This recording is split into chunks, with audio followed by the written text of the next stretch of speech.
Obrigada a você, amigo telespectador, que está hoje junto com a gente aqui no programa Viver é Melhor. Nosso tema de estudo é inchaço, um problema que atinge muitas pessoas. Algumas vezes é normal, é uma reação de algo que a gente fez durante o dia, sedentarismo, ficar muito tempo sentado, outros fatores também. Mas como identificar o inchaço? Será que eu estou inchada ou tem alguma coisa errada? Falaremos sobre isso agora. Veja só os sinais.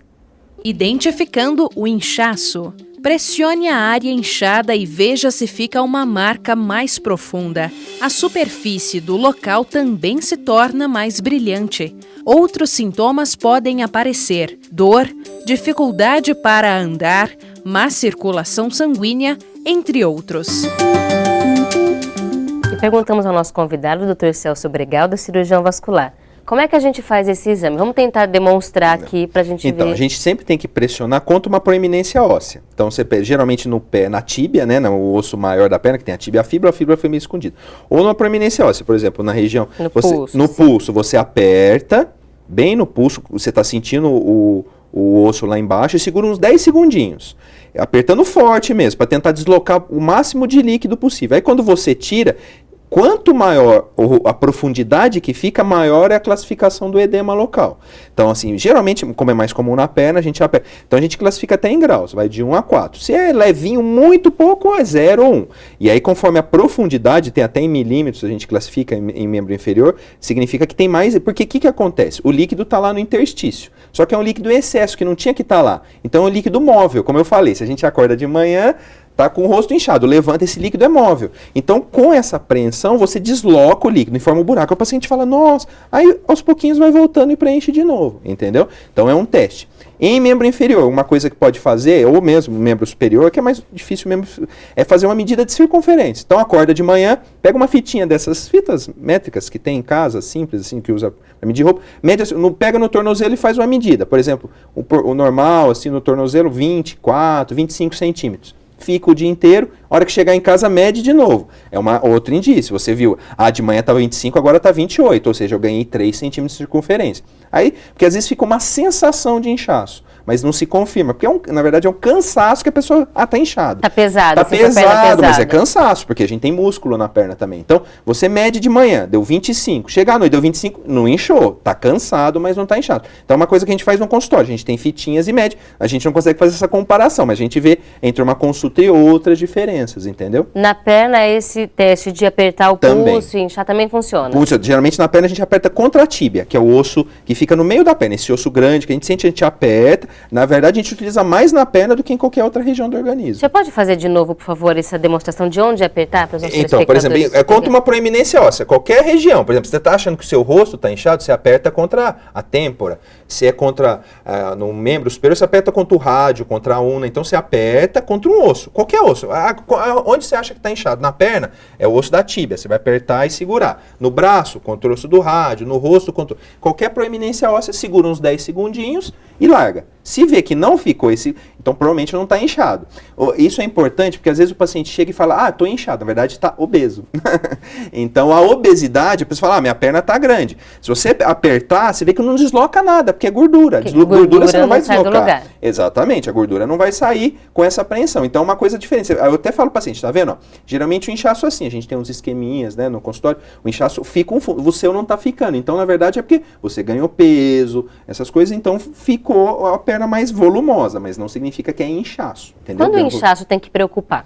Quando é muito intenso, quando começa, como foi falado na definição, começa a ter dor, peso muito forte, desconforto, inchaço de grandes proporções que não está acostumado. Uma coisa é a gente colocar uma meinha, chegar em casa, tá a marquinha da meia. Outra coisa é estar garroteado pela meia. Um inchaço importante que dificulta a dobrar, né, as articulações.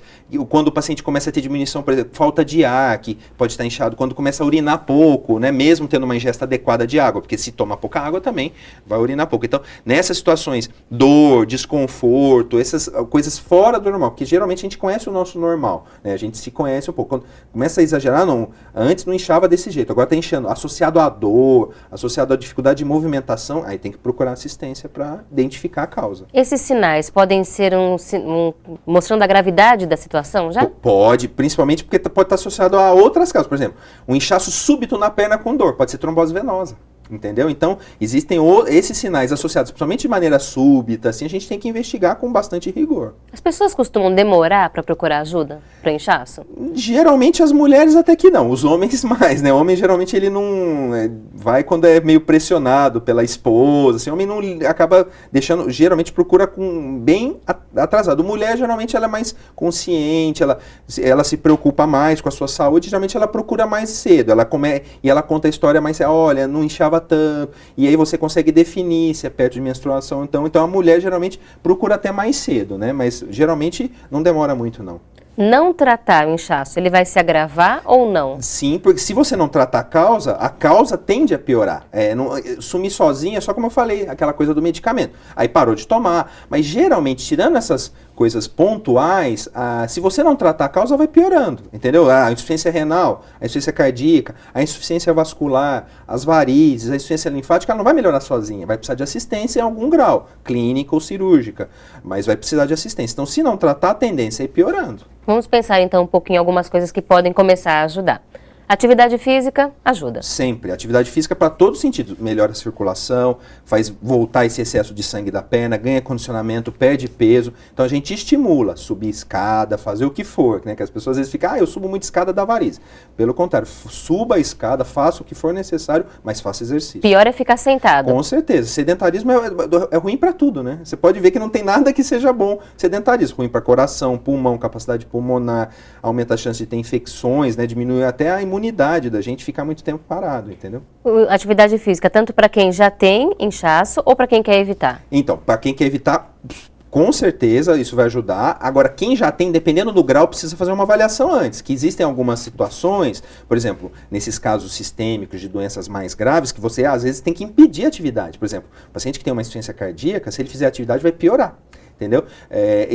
Edemas muito graves, vasculares, varizes muito intensas, às vezes a gente recomenda, com úlceras ou outras feridas, outras coisas, a gente recomenda tratar primeiro a causa para fazer exercício. Então, dependendo da causa, de maneira geral, o exercício é bom, mas para causas específicas a gente às vezes recomenda, enquanto se trata a causa, não fazer. Qualquer exercício pode ser feito? De maneira geral, qualquer exercício, mas de maneira geral, exercício aeróbico, né? Que a gente caminha, exercício de movimentação. Exercício de peso, assim, na verdade, com o inchaço acaba não mudando muita coisa, né? Melhora o tônus muscular, hipertrofia, mas exercício de movimentação, você tirar esse excesso de líquido da extremidade. Ficar de repouso com as pernas para cima, por exemplo, ajuda? Ajuda bastante, principalmente nessas situações que o edema é causado por problemas vasculares, né? O edema linfático é melhor. Agora, se a pessoa tem um edema de outras causas, renais, alimentares, alguma coisa de sais, ficar com a perna, simplesmente vai deslocar o líquido para outra região, né? Então você vai ter edema nas costas, no rosto, em outros órgãos, e a hora que ficar para baixo vai voltar. Agora, para causas vasculares ajuda bastante. A gente não falou de um fator que causa inchaço, mas para quem passou por isso sabe que causa, que é a gestação. Com certeza. A gestante, esse inchaço, ele é relacionado mesmo ao período gestacional? Período gestacional, alguns fatores. Aumento dos hormônios, como eu falei, a mulher, né, prejudicada por causa disso, pelo aumento do estrógeno, que na gravidez aumenta, né, faz parte do processo gestacional. O aumento de peso, né, não é obesidade, mas é o aumento do peso do útero. A compressão das veias, principalmente no último trimestre, o útero cresce bastante, comprime as veias e os linfáticos da pelve. Dificulta bastante o retorno venoso. O paciente às vezes fica mais hipotência, com a pressão mais baixa. Essa pressão mais baixa faz ficar mais vasodilatada, acumula líquido. Então, vários fatores. Tem gestante que às vezes não come direito, não quer ganhar peso. É óbvio que o ideal é não ganhar muito peso, mas também não comer nada para evitar o excesso de peso, a pessoa pode ficar com anemia, diminuição de proteína, então tem que ter um acompanhamento adequado. Então você vê que são vários fatores que podem causar o inchaço na gestação. Aí chega aquela consulta com o seu obstetra, ginecologista, em que ele diz, sabe aquela meia de compressão? Vamos começar a usar? Ajuda? Ajuda muito, não só na gestação, como em outras situações. Edemas linfáticos, pós-operatórios, ajuda por quê? Evita esse extravasamento, aumenta a força do tecido, porque como a gente falou, é um equilíbrio. Quando extravasa o líquido, é como se o sangue ficasse com menos capacidade, com menos força do que a extremidade. Então, a meia, na verdade, ela como se fosse empurra o sangue do tecido de volta para o sangue, entendeu?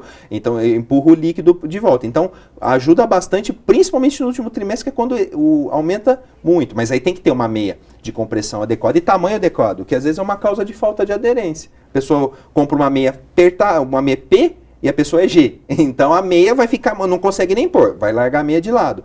Ou ao contrário, a meia é G e a pessoa é P. A meia entra tão facinho que não vai fazer a compressão, nada. não vai adiantar. Então tem que passar por uma avaliação, uma medida. É uma das causas de usar, às vezes a meia cai em descrédito, usei e não adiantou nada. Por quê? Porque não foi direcionada para aquele caso, tem que ser bem orientado. A gente vai continuar falando sobre esses fatores que ajudam a controlar o inchaço ou até evitá-los. E no próximo bloco falaremos sobre a alimentação. Será que essa alimentação está ajudando ou atrapalhando? A gente continua falando sobre o tema de hoje, que é inchaço. E nós vamos agora falar sobre alimentação. Como é que os alimentos interferem? O Dr. Celso Bregado, cirurgião vascular, está com a gente hoje.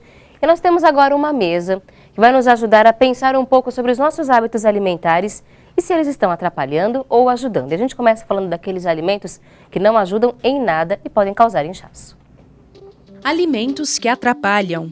Alimentos industrializados e embutidos devem ser evitados. Eles agravam o problema por conter muito sódio. Evite também alimentos que fermentam no organismo e provocam gases. O sal também é um grande vilão causador deste problema. Por isso é necessário diminuir a dose ou substituí-lo por ervas e outros temperos na cozinha.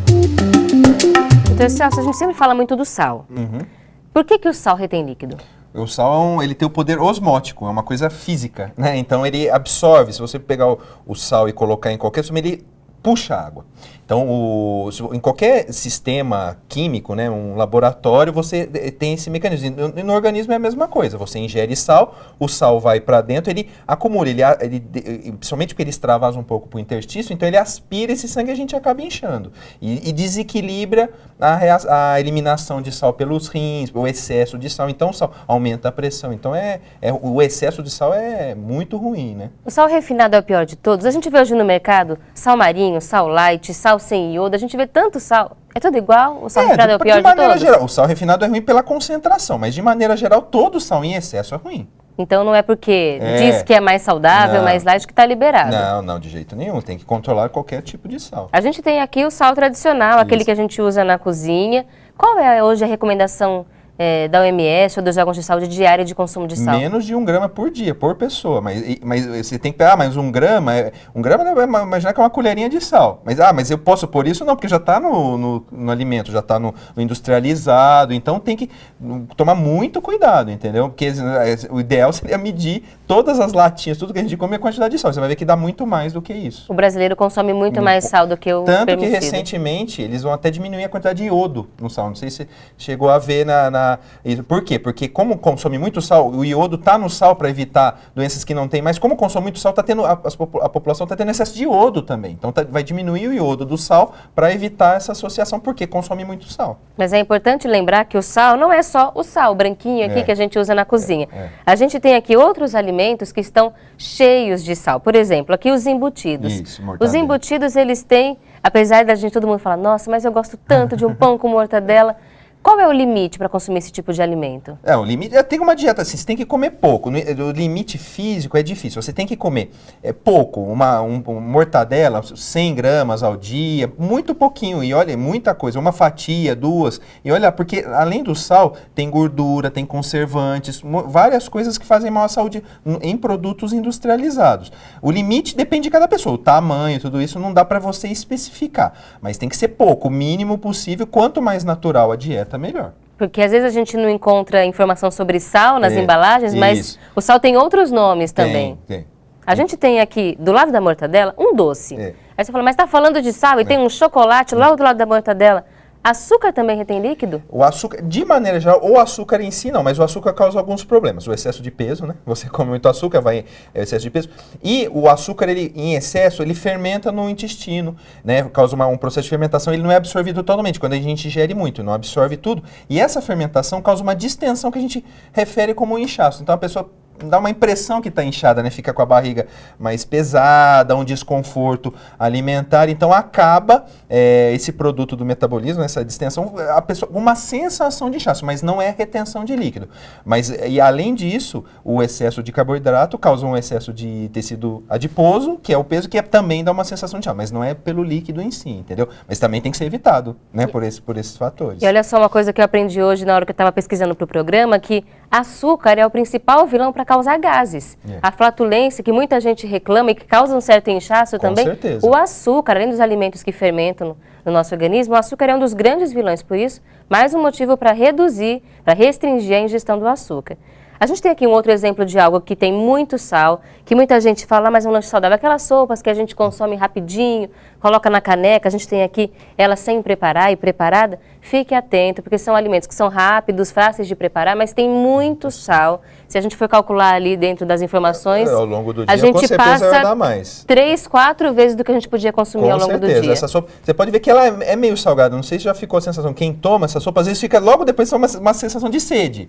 Por quê? Porque ela é muito concentrada, porque o sal faz parte do processo de ter sabor. Então, se fica muito insosso, não vai se vender esse produto. Então, eles colocam muito sal como parte da degustação. Então, fica muito salgado, é absorvido e vai inchar, vai causar... E é tão imediato que a sede é na hora mesmo? Às vezes dá na hora. A pessoa fala, né? Eu, por exemplo, passei a mim quando, né, a gente toma também, quando sente, passa um pouquinho já tá sede, porque você vê que ela tem uma quantidade de sal bem importante. Então, tem que restringir ao máximo, né? Por exemplo, se eu tive uma refeição, uma feijoada, vamos pensar na feijoada, aqui tem muitas carnes que são salgadas. Isso. Eu posso ter um inchaço logo no mesmo dia, depois de ter uma refeição como essa? Pode ter, porque geralmente na hora não, mas aí ao longo do dia você vai ter sede. Aí você comeu bastante sal. Esse sal vai ficar retido no organismo por um tempo. Aí você vai tomar bastante água, com certeza, a feijoada no dia à noite ou no outro dia você vai ter, com certeza vai comer bastante e vai sentir essa diferença. Aí o doutor falou aqui sobre tomar água. Aí a gente tem aqui água, mas poxa, a água está do lado dos alimentos ruins, mas essa água aqui é água com gás. Água com gás é a mesma coisa que água natural nesse caso? Então, a água com gás, do problema da água com gás é porque o gás distende, então a gente acaba ingerindo menos água, né, porque ela distende o estômago. Então, o paciente que quer se hidratar tem que pensar, às vezes, em não tomar água com gás, porque se você toma um pouquinho, ela já distende, já dá uma sensação de saciedade sem tomar toda. Ela tem mais sal, às vezes, e causa uma sensação também de distensão que a pessoa acaba referindo como inchaço. Então, óbvio que a água é sempre bom, mas a água com gás, talvez se fosse para escolher a água normal, sem gás. A gente tem aqui agora um exemplo, que refrigerante é prejudicial, todo mundo sabe, nesse caso também. Aqui, aquelas águas que vêm com sabor, com um pouquinho de gás. Não é porque não é refrigerante que também não é prejudicial. Com certeza. Principalmente os refrigerantes, até essas águas com sabor, os refrigerantes dietéticos, eles têm mais sal do que o refrigerante normal. Tem menos açúcar, mas ele, para equilibrar o sabor, tudo, ele tem mais sal. Sal existe. Às vezes a pessoa fala, não, mas o refrigerante tem sal. É só olhar. Na latinha tem lá a quantidade de sódio, tudo isso, o valor. Então tem que tomar bastante cuidado mesmo. Mas tem alimentos que ajudam também. A gente vai falar sobre eles agora. Alimentos que melhoram o inchaço. Os rins são responsáveis por filtrar e eliminar as toxinas do organismo. Para o bom funcionamento deles, é preciso ter uma dieta com ingestão de água e alimentos com alto teor de líquido. Laranja, tomate, banana, manga, cereais, chás e verduras auxiliam no combate ao problema. É possível, com a alimentação, controlar o inchaço? Sim, porque tem alguns alimentos, como foram falados, que são um pouco diuréticos, né? Chás, as frutas, a água das frutas, a quantidade de sal. As frutas são um presente que a gente tem, né? Então, a quantidade nelas já é equilibrada. Então, se você se alimentar basicamente por essa substância, com comidas naturais, sem ser produzidas, com certeza a quantidade de sal que o seu organismo tem já é adequada. Então, a gente tem que exagerar mesmo nessa parte mais saudável. E alguns alimentos que têm essa propriedade diurética, ajudam a tirar um pouco do líquido, mas em algumas situações de doença a gente tem que dar diurético e tratar mesmo adequadamente. Não só alimentação, não em só alguns alimentação, casos. exatamente. A gente tem aqui a melancia, por exemplo, que é um grande exemplo de fruta que contém muito líquido e muitas fibras também. Muitas fibras que ajudam na digestão. Um açúcar natural, né, que não é açúcar produzido, não é açúcar refinado, é açúcar frutose. Então, muita água, né? Mais de 90% é só água, né? Então, na verdade, é uma boa... A pera também, que é uma fruta que é composta por muita água. Também é uma opção de lanche, é fácil de carregar na bolsa para você falar, na hora que bate aquela fome, o que eu vou comer? Uma pera é uma boa opção. Aqui a gente tem a água natural mesmo, que a gente lembra que é importante ingerir água todos os dias. Isso.